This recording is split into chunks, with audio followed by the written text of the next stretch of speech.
Hello everyone, this is o Gato de Salto, Felipe. We are talking today about the carnival parades, the rules, the judging, how they give points, how they take away points, and everything around that.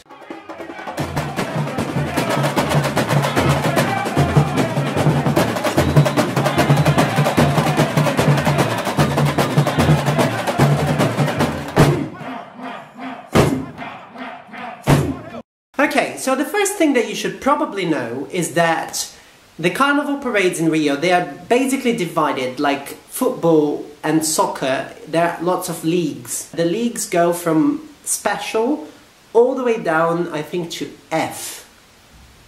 It's a lot of samba schools. When we're talking about special and A, we're talking about the best samba schools in Rio or in São Paulo, because São Paulo has the same model.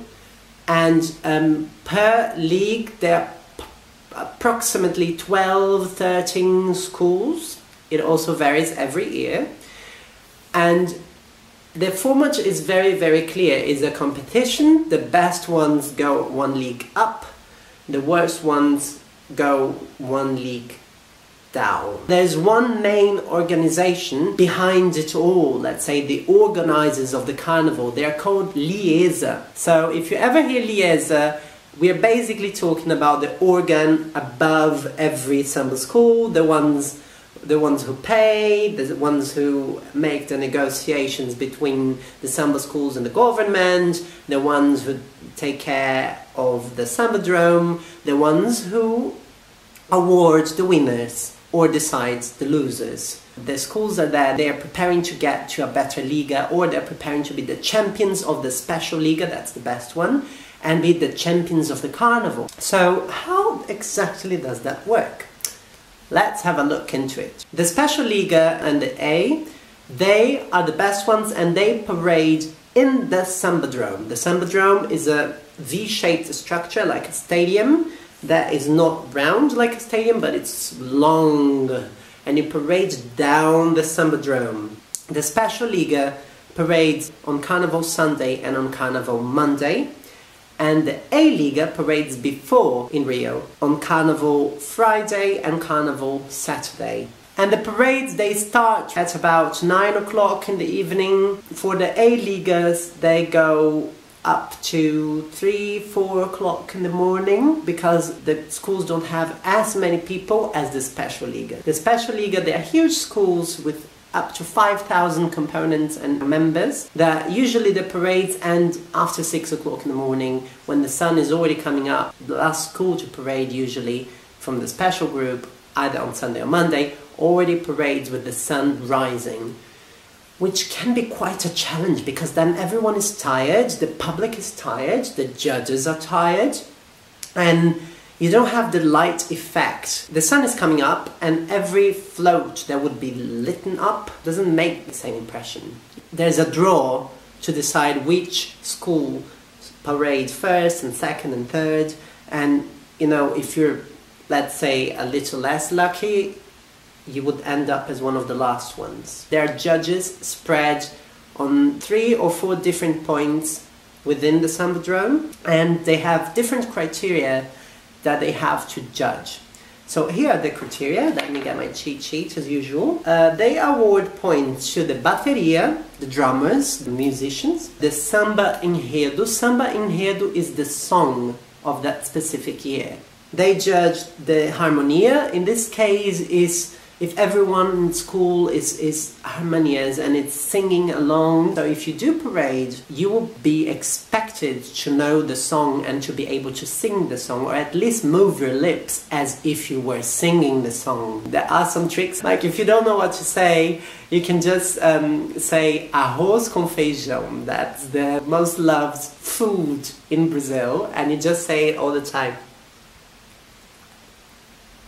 And pretend through your interpretation that you're singing the song. But anyway, this is a criteria. You have to sing the song if you're parading in Rio.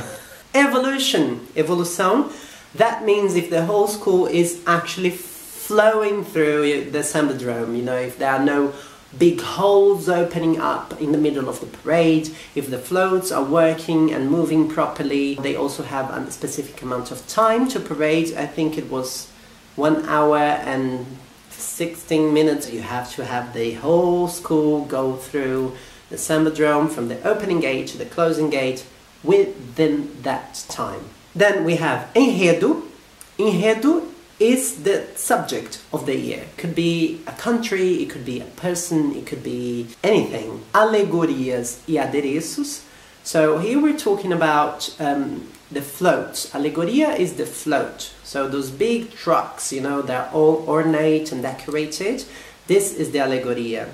And adereços as well, sometimes there's a tripod or something that is pushed. I think every school can have up to 5 in the special group. Every group is different, every league is different, but up to 5 floats and 3 elements. Adereços. The costumes are also judged, you know, if they make sense, if they go with the main subject and theme of the parade of that year, if they are, you know, in good quality, not falling apart, if they are harmonious, the colors are harmonious, everything is sort of working together as one. They also judge the comissão de frente, so the opening commission. That is a group of 11 to 15 dancers, if I'm not mistaken, and they represent through dance the theme, the subject that the school is telling about. They tell a story, and they're usually classic trained dancers, and it's always a lot of fun to watch them. Being part of the Comissão de Frente is very, very difficult and very much strived for by Brazilian dancers. And finally, Mestre Sala e Porta-Bandeira. Porta-Bandeira is the flag bearer of the school. She has usually a very big and round dress, and she spins with the flag of the school.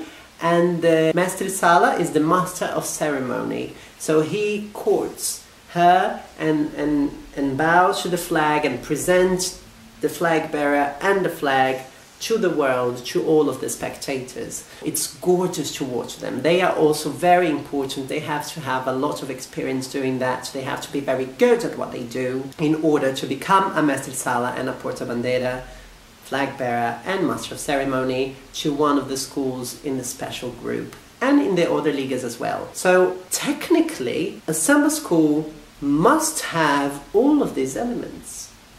So these are the 9 criteria which are judged and which may get points, plus points, or get points deduced from the final grade of the overall school and influence the position, the rank in which the school finishes a carnival after all. Now, I don't know if you noticed, but the passista dancers are not given points. Everyone goes, oh, being a passista is so important. Yes, it's cool, it's representing the Samba do Pé, but passistas do not get points from the judges. Remember that. We do get points in terms of harmonia, so we need to sing, because you know the entire school needs to be singing. So, the judges. The judges are chosen randomly. They are usually chosen because of their expertise in the artistic field, but that's just in theory. There is a lot of talk about corruption, because there's a lot of money involved with Carnival. Official information is that the judges are chosen accordingly to their artistic expertise. I'm gonna leave it at that. Judges are also paid. I think in 2017, I just found a reference somewhere in an article. They got paid 4,000 reais to be judge. That's about $1,000, slightly more than $1,000. About 1,000 euros, perhaps about 900 pounds. So judges get paid to do their job, and they're expected to do their job properly. They cannot drink alcohol during the judging, but they can bring someone with them to be there in the booth. So if you are parading for a school, there are basically judges' booths on both sides of the Sambadrome. So, and the judges, they grant points to the Samba schools. Their points go from 9.0 as the lowest grade possible to 10.0 as the highest grade possible. There are no grades lower than that. And for each judge, the highest and the lowest grade are eliminated, so it's just the average. There is the possibility of a judge giving a school 0, but that's only if the school parades with one of the categories, one of the elements that are judged, missing. So let's say if one of the elements is the comissão de frente, the opening commission, and for whatever reason the school parades without a comissão de frente, they will get a 0. So all this competition, why? Is there a prize? Yes, there is a prize money for the schools. I think for all of the participant schools, the winners can get between 1 million reais and 3 million reais in the past years. That might change, it might have been more or less, I don't know, but when it comes to money, Carnival is very vague. And the schools don't only do it for the money, they are proud to say how many times they won Carnival, and there are huge celebrations going on at the quadra of the winning school. It's something very, very big to have your school win Carnival. And also there are extra prizes, you know, private prizes also related to the Carnival, not from Liesa, not from the main organ above all of the Samba schools. Private prizes like, the most famous one is probably the Gold Standard Prize. They are awarded by O Globo. O Globo is a big newspaper owned by the main TV channel corporation of Brazil, and basically the biggest media tycoon in Brazil is Globo, and this is one of their prizes. And they always award different categories.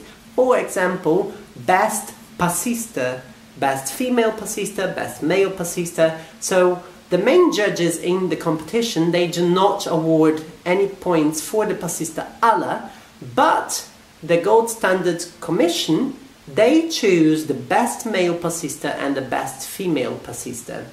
I had the chance to talk with the master of the bateria, who has recently participated in the Gold Standard Prize, and he said that it's difficult. They already start deciding who is the best passista before Carnival. They go to the street rehearsals, for example, quadra, and you know, they talk to one another and say, hey, look at this girl, look at that boy, and already starting, you know, observing. So the passistas, as I said, they are not awarded any points, but one or other passista might get the Gold Standard Prize. Like a few names that you might have heard who already got the Gold Standard Prize in the past: Gabriel Castro, Tai Rodrigues, Belinha Delfim. We have some really amazing winners, amazing dancers, Samba no Pé dancers, who already got the award. Another very important thing to know is that the first 6 ranked schools after Carnival, so after the entire grades have been given and the winner has been announced, so these first schools, they parade again. They parade on the Saturday after Carnival. This is very important because, you know, sometimes for example, in 2018, my school, Tuiuti, we got the 2nd place, but no one expected Tuiuti to be qualified at all. So most people had actually already thrown their costumes away, and then when the winning parade, the champions parade came up on the following Saturday, the school almost didn't have any costumes to parade. That is bad, people. Really bad. You know, it's shameful. So remember that if you are parading for one of the main schools of the special group, it might be that your school win, and if it wins, you can actually parade again on the Saturday after. Now this is important because many people already planned their trip to Rio and plan to leave Rio straight after Carnival. Okay, but technically your compromise to the school is not over yet, because the school might win or stay or be positioned in one of the first 6 ranked schools, and then you would have to parade again on the Saturday after. You can also get tickets to watch those parades, the champions parades. They are slightly cheaper. Usually because there is less people, because the costumes are already a bit damaged, or you know, but it's still great fun to watch, and it is always the best schools, and those people parading, they are very, very happy and proud because their schools got won or got in within the first 6 ranked schools. So it is very interesting. And that's it for today. I hope I could give you some insight about the world of Carnival and how it works, how the competition works, what is judged, what is not. So thank you very much for watching. Don't forget to subscribe to my channel so you know there's a new video on the way out for you. Leave a like if you like this video, leave a comment, and I can't wait to see you again next time. Bye!